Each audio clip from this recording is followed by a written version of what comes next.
Bonjour, c'est Vite à l'équilibre. La dernière fois, je vous parlais d'une petite tarte aux légumes. Donc aujourd'hui, je vais vous montrer une façon rapide d'en faire une. Donc, j'ai fabriqué une pâte à pain, pâte à pizza, dans laquelle j'ai mis 400 g de farine, 40 g d'huile d'olive, 200 g d'eau. J'ai pétri ça au batteur. Alors, j'ai un batteur électrique, un batteur mélangeur, pendant une dizaine de minutes. Suite à quoi j'ai rajouté 5 g de sel. Et maintenant, on va laisser la pâte se développer pendant qu'on fait le reste de notre préparation. Donc je la laisse un petit peu, pas à la chaleur, parce que 30 degrés ça suffit. Je la mets dans un endroit un petit peu chaud. Voilà. Donc là, j'ai fait bouillir un petit peu d'eau, parce qu'on va faire une julienne de carottes et de navets, qu'on mettra sur notre tarte. Dans une autre casserole, on va préparer une fondue de poireaux. Alors, j'ai pris uniquement le vert des poireaux. Le blanc, je le mange en salade. Hein. Donc, la fondue, on va la faire à l'huile d'olive. Voilà. Donc, je vais mettre à peu près 3 centilitres d'huile. Voilà. Pas la peine d'en mettre beaucoup. On va plus se servir de l'eau de constitution des poireaux pour faire une tombée que de la matière grasse. La matière grasse, c'est simplement pour éviter que ça brûle. Donc, le feu en dessous, on place au poireau.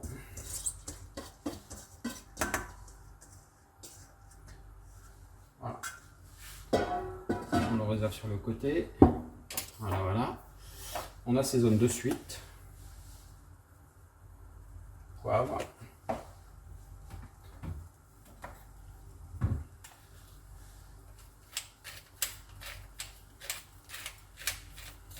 Un petit peu de fleur de sel. Et on va laisser gentiment tomber.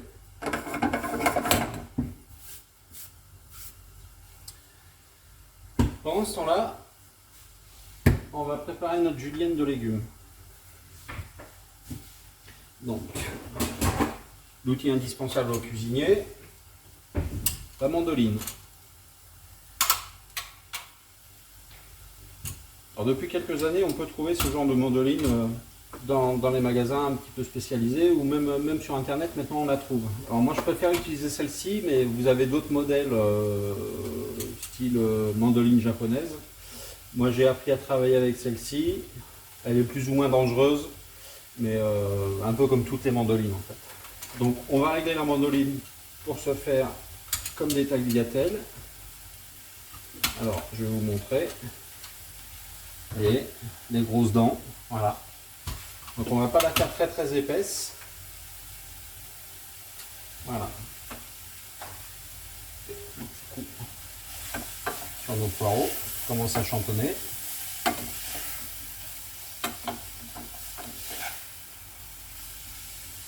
Alors dans ce genre de recette, on va essayer de mettre le minimum de matière grasse. Voici les carottes épluchées, le fameux navet. Alors c'est un radilon en fait, on appelle ça un navet aussi.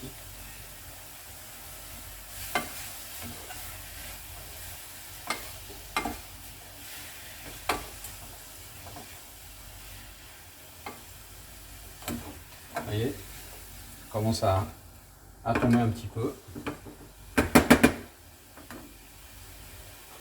On va se mettre une petite incision au-dessous pour récupérer notre julienne. Voilà. Et on y va tout doucement. Ouais, le but c'est d'obtenir ceci. Voilà. Pas trop épais.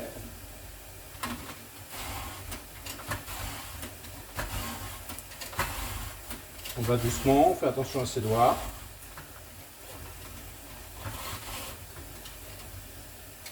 Il existe aussi un chariot pour maintenir le légume quand on le passe.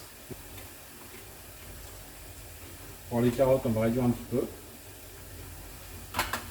Voilà. Tranquillement, sans forcer.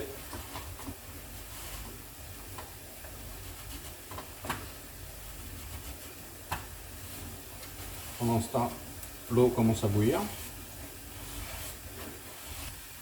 Voilà.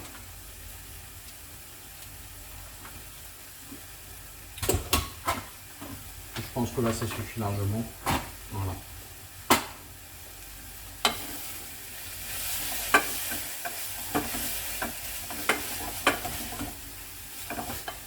Allez, ça a fait une belle fondue. On laisse comme ça, on débarrasse sur le coin. Pendant ce temps-là, on plonge nos légumes. Alors là, il faut que ce soit très rapide. Hein.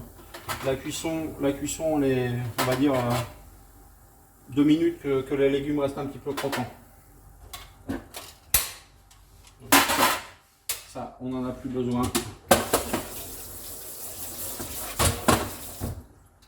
On la nettoie rapide.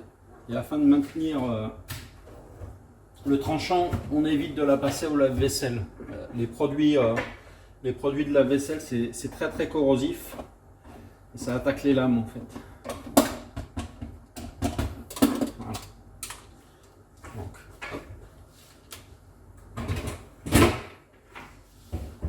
on prépare un petit récipient, un récipient avec de l'eau froide, qui nous permettra de rafraîchir nos légumes.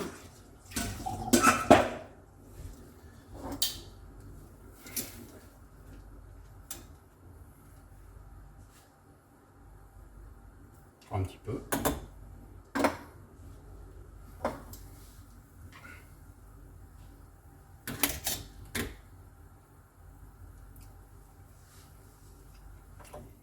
À plus. Donc les légumes sont encore un peu croquants.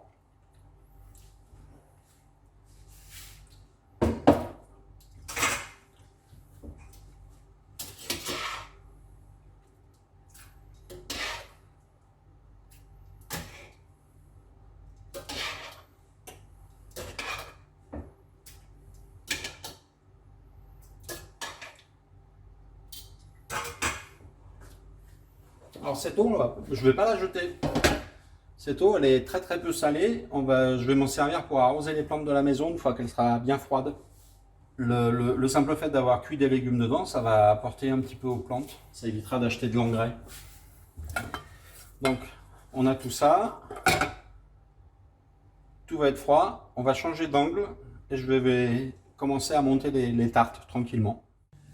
Donc voilà, on est arrivé de ce côté. Donc, on a notre pâte. On va la dégazer un petit peu, qu'elle a commencé à pousser un petit peu. Donc, on chasse un petit peu le gaz carbonique dedans. Voilà.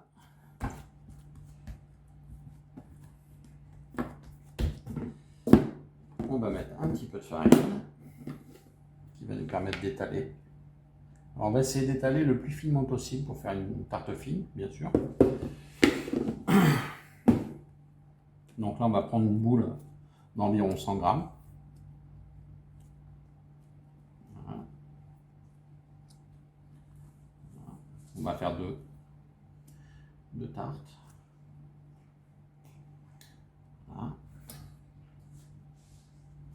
On déroule un peu dans la farine pour éviter que ça colle. Voilà.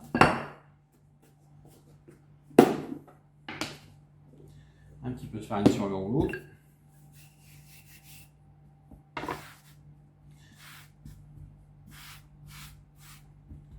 Voilà. On va étaler le plus finement possible, donc si on fait un rond.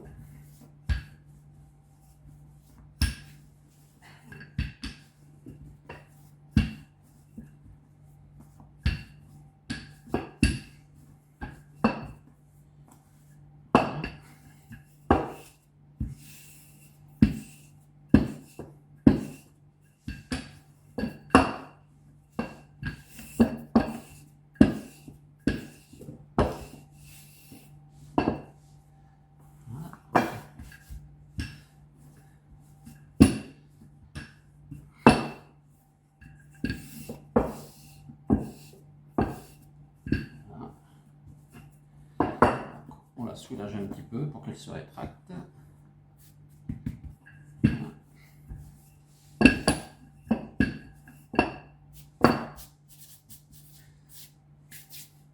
Et là, en emporte-pièce, on va tout simplement prendre une assiette. On détaille à la grandeur de notre assiette.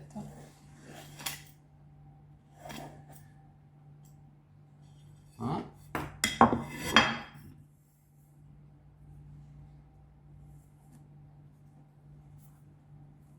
Faites attention parce que comme ça colle, ça risque de plus être très très rond. Voilà. Ça de leur donner sa forme initiale. Voilà.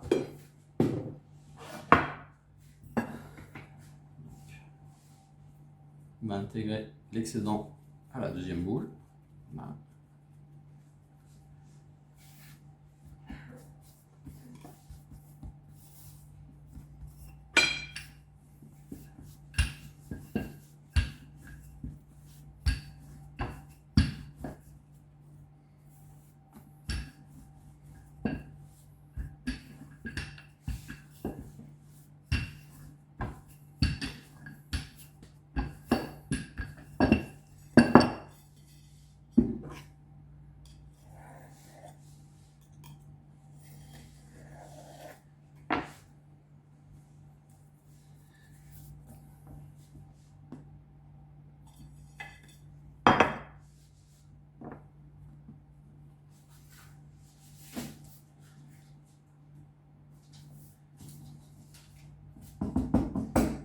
Donc voilà, on a nos deux abaisses de pâte.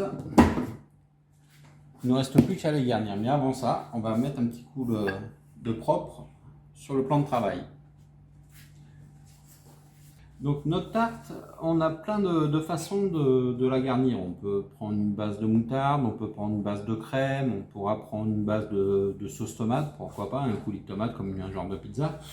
Le but étant de faire le moins gras possible pour moi.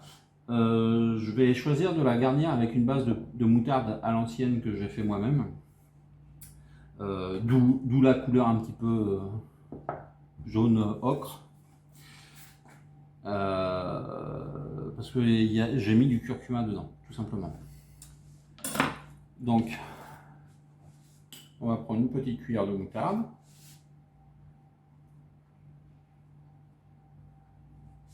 Ça va nous apporter un petit peu de piquant. Voilà, on étale du mieux qu'on peut. Hop, un petit peu. Que ça soit bien homogène. Voilà. On va faire la deuxième en même temps. Alors celle-ci est peut-être un petit peu loin, je ne sais pas si vous allez voir. Voilà.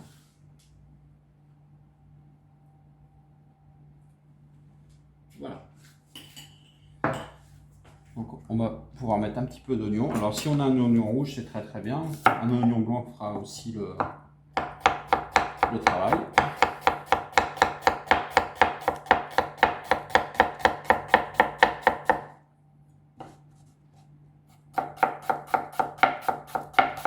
On essaie de couper le plus finement possible. Si vous avez une mandoline qui coupe bien, pourquoi pas le faire à la mandoline. Donc on va mettre un petit peu nos oignons.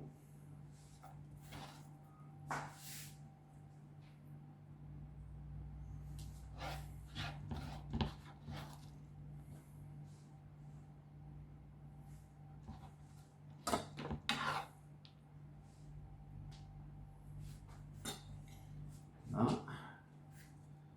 Un petit peu. J'ai une petite branche de thym, on va mettre un petit peu de thym.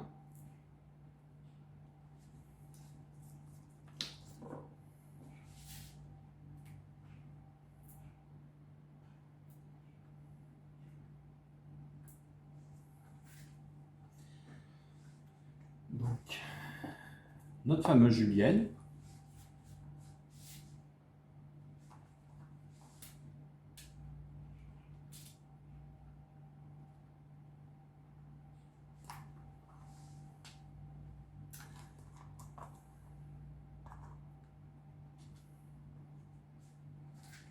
Voilà. Des petits artichauts poivrades.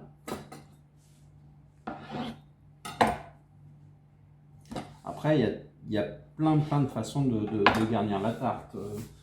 Là, ça sera en fonction de votre goût, vos envies, de ce que vous avez envie de manger aussi, hein. Voilà. On va mettre un petit peu de courgette. Alors, on va essayer de la tailler en... Voilà. Peut-être pas en rondelles. Voilà. Hop. On va faire des bâtonnets. Donc, comme ça. Alors, un cuisinier, il aurait fait comme ça. Voilà. On peut faire comme ça aussi.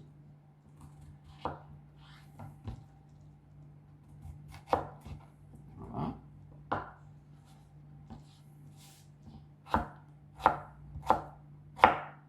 Et des petits bâtonnets à peu près de 5 mm de côté.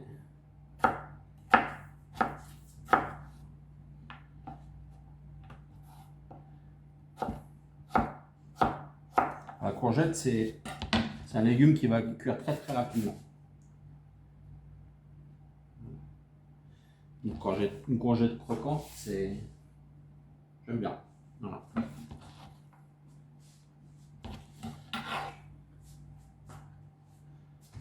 Ça, on s'en servira pour faire une autre préparation. Alors, nos petites tomates cerises, on va les couper en deux.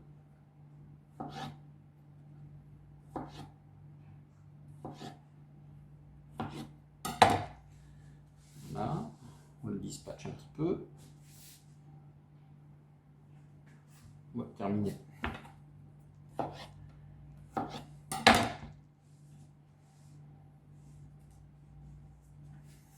On va mettre une tomate de rondelles, plus pour la couleur, on a déjà de la tomate cerise.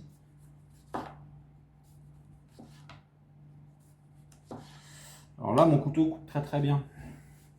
Mais si vous avez des soucis pour couper une tomate très fine, on peut toujours prendre un couteau à dents, un couteau à steak. Voilà. Hop.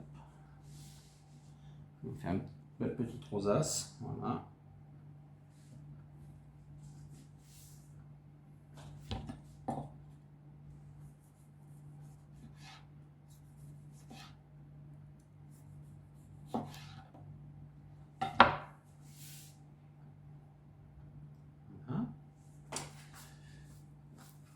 Un petit peu de brocoli. C'est juste parce que je les ai. Voilà. Pour une belle couleur.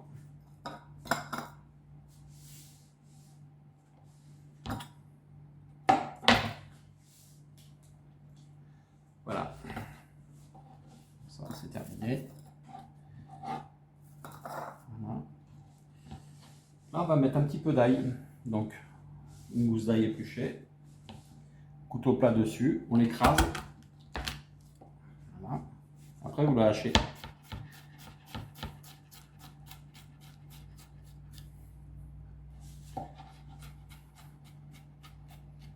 Alors, ce qui est bien, c'est qu'à notre saison estivale, on a plein de légumes qu'on peut intégrer sur cette recette.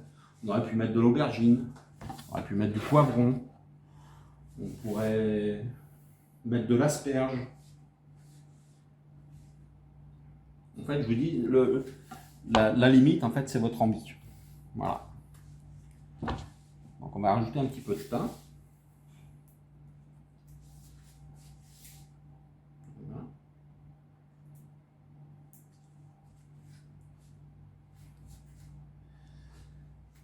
On va mettre un petit peu de sel, un petit peu de poivre.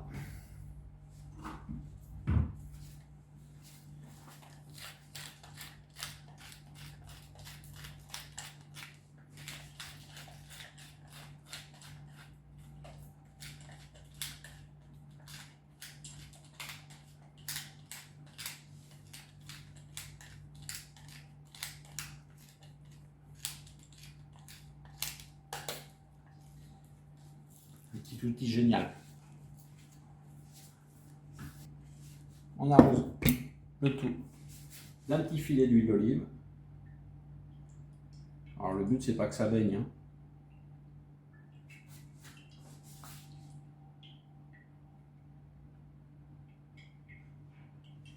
2 petits centilitres, ça suffira largement. Voilà. Quand on arrive à ce moment-là, on allume son four. On le préchauffe à une température entre 180 et 200 degrés. Et pendant que ça chauffe, on va laisser notre pâte pousser encore un petit peu. Notre tartelette, on va la cuire à peu près pendant 12 minutes. Et si on s'aperçoit que la pâte n'est pas cuite sur le bord, vous pouvez bien vous en douter, en dessous elle sera pas cuite. L'idéal, c'est d'avoir un four qu'on va régler. Vous savez, il y a certains fours qui chauffent par le haut sur le grill et par le bas sur la sole. Donc l'idéal, ça serait de le faire préchauffer afin que la chaleur soit répartie en haut ou en bas. Comme ça cuira aussi par le dessous. Voilà. Donc on se retrouve dans une petite quinzaine de minutes au moment où nos tartes seront cuites. Alors voilà, nous voici de retour, notre petite tarte est cuite. Donc on pourrait la consommer comme ça, mais bon, pour que ce soit un petit peu plus sympa, on peut rajouter un petit peu de protéines dessus. Alors soit on peut rajouter un petit peu une burrata par exemple, un œuf poché, voire une tranche de jambon fumé ou non, ou jambon blanc, ce qu'on veut. Mais ce qu'on pourrait rajouter aussi, c'est des copeaux de parmesan, des copeaux de fromage, quel qu'il soit, de l'osso irati, un fromage à pâte cuite quoi. En espérant que ça vous plaira, je vous souhaite une très bonne dégustation. C'était Vital Équilibre. À bientôt.